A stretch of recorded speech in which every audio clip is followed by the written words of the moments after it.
Ik denk dat openheid is belangrijk, ook qua seks. Dus ik geef even het goede voorbeeld vanavond.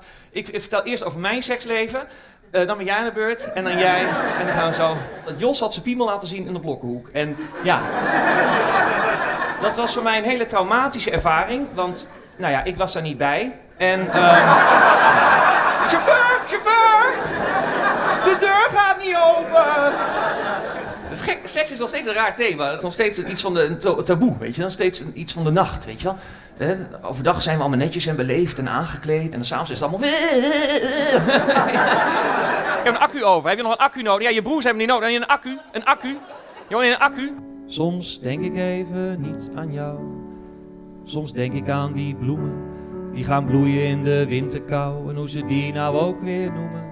Laatst had ik seks met een Irakees, of een Iranier, of nou, hoe heet het? Nou goed, we hebben het er niet over gehad waar hij vandaan kwam. En hij begon een gesprek over het achtergrond, met vlees of met kip of vegetarisch. En ik hing daar vastgebonden en ja, met zo'n bal in mijn mond, dus ik kon ook niks zeggen. En een hark, heb je nog een hark nodig? Jongen, ik heb nog een hark. Een hark.